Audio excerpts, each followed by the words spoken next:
Abang bawa dulu bang. Mental saya belum berani.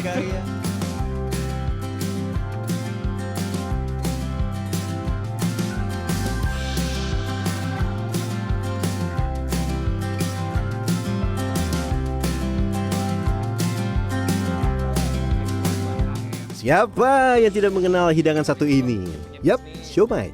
Camilan ini memang tergolong mudah ditemui, baik di rumah-rumah makan sampai di permukiman padat penduduk. Salah satu sentra produsen siomay di Jakarta yang telah eksis sejak tahun 90-an berada di kawasan Kemayoran, Jakarta Pusat. Dalam sehari, satu pedagang siomay bisa menjual sekitar 200 sampai 400 butir siomay. Walau biasa ditemui sore hingga malam hari, kesibukan pedagang siomay ternyata sudah dimulai sejak subuh loh. Begini nih ceritanya.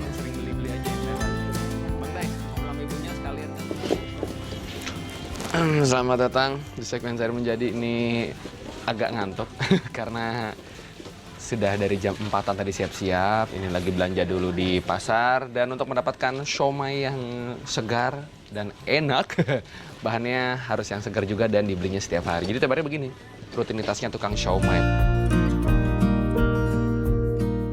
Kita akan belanja beberapa bahan untuk membuat siomay dan aneka camilan pelengkap.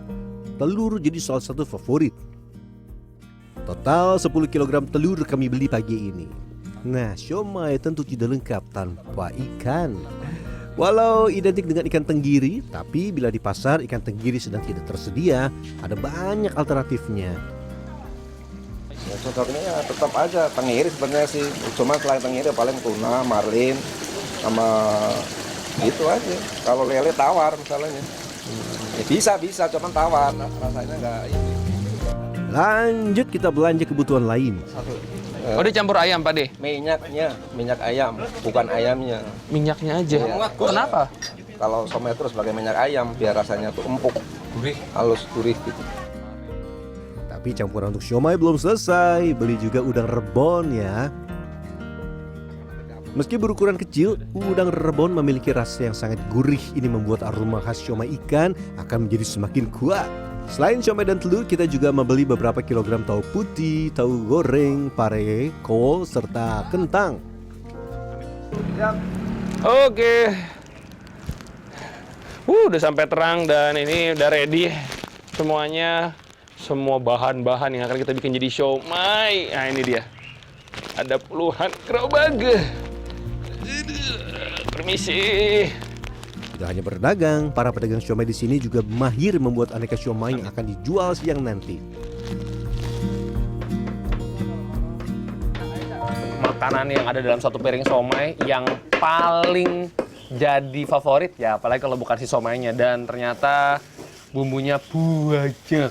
Ada bawang merah, ada garam, ada ketumbar, dan ada juga udang rebon, sama tadi itu dikasih daun bawang. Bumbu tidak boleh pelit agar rasanya enak. Dan semuanya agak-agak kasar aja ya, supaya tetap ada teksturnya ketika dikunyah.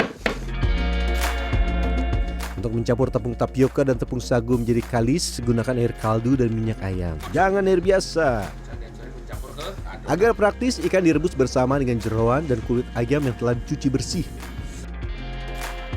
Kalau misalkan nggak pakai yang airnya ini nih, kaldunya sama yang udah kecampur dengan minyak, ini tetap enak atau gimana nih? Ya tetap enak, cuma jadi lengket, nggak terlalu, nggak bisa apa namanya, susah tuh, jadi alot.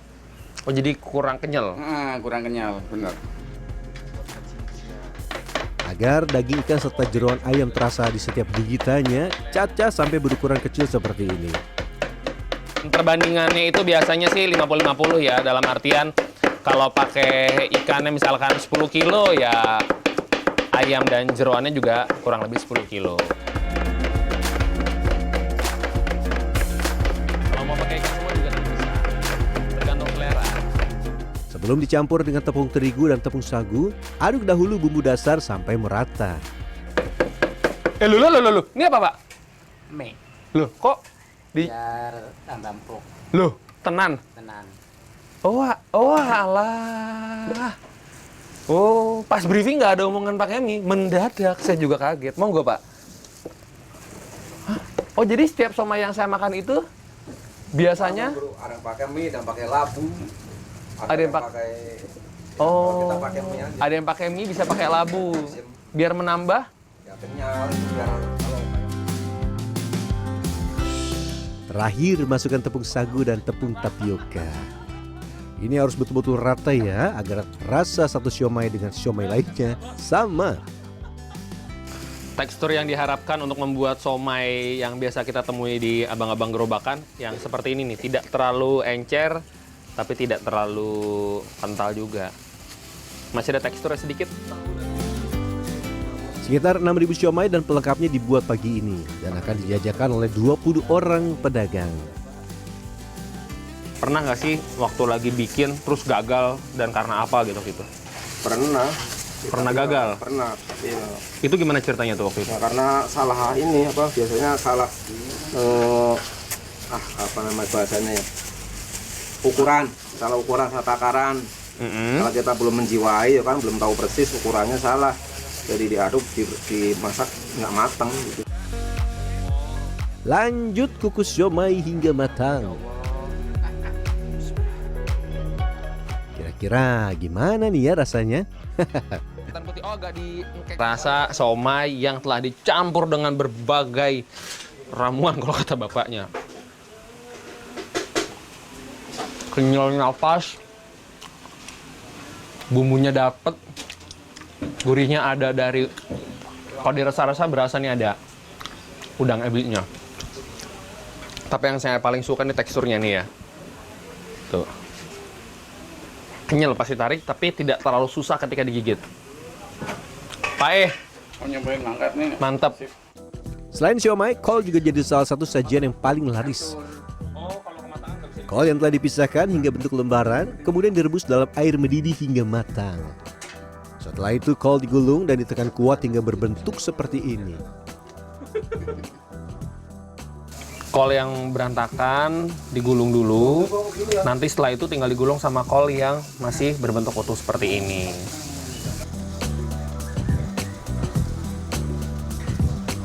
Kita lanjut goreng pare.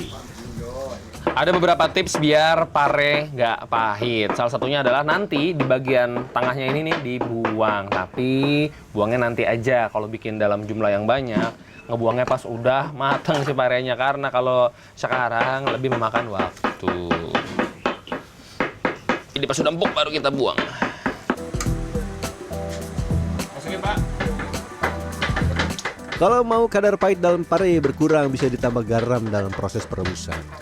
Setelah 5-10 menit, tiriskan pare dan buang bagian tengahnya. Dan ini dia kunci kelezatan siomay di sini. pegel juga ya, Bumbu Pak. kacang. Kita giling kasar dulu ya. Kalau dikit sih nggak berasa segitu banyak. Selamat Pak, ini buat aku dulu. Boleh tukeran dulu, Pak. Ada lemes.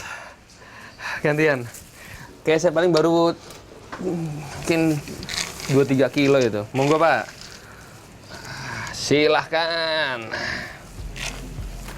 Setiap hari setidaknya 12 kg kacang tanah diolah menjadi bumbu kacang siap konsumsi.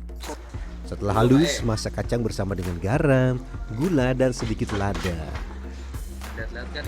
Untuk membuat rasa manis khas bumbu kacang, tambahkan gula merah secukupnya. Terakhir, tambahkan ubi yang telah dimasak dan dihaluskan. Nantinya nih, tekstur bumbu kacang akan menjadi kental dan lembut ketika disantap. Matahari perlahan mulai meninggi. Beberapa pedagang siomay sudah ada yang berangkat berkeliling menjemput rezekinya hari ini. Kalau saya, wah, isi perut dulu dong ya. Nah, ini sebelum berjualan kita icip-icip dulu ya. Ini persomayan yang udah pakai bumbu kacang komplit. Makan, Pak ya? Yuk, bismillahirrahmanirrahim. Makan. Pakai bumbu kacang lebih sedap. Lebih asli, somaynya. Sama tradisional ya. Kenyalnya dapet, bumbu kacangnya juga gurih. Memang juara bumbu kacang sih ya. Rute berjualan masing-masing pedagang ini berbeda-beda. Ada yang berjualan di sekitar kawasan Kemayoran, namun ada juga yang sampai kawasan Sunter, Jakarta Utara, bahkan Manggarai, Jakarta Selatan. Bos, sampai bos. Muter ya. Sesama temen. Jangan, itu yang tadi bikin bareng kita.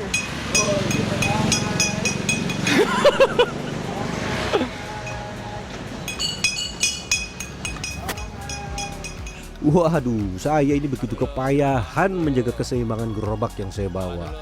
Kalau tidak hati-hati, bisa tersenggol kendaraan lain. Ini kalau jualan di jalan raya begini nih.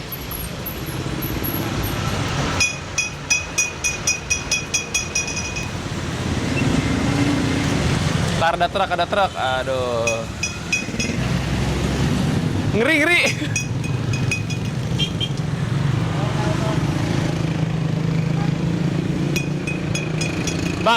Bang, abang bawa dulu bang. Mental saya belum berani. Sekitar setengah jam berkeliling, akhirnya ada juga pembeli yang membeli dagangan kami. Favoritnya apa nih? Ya somai. Somainya.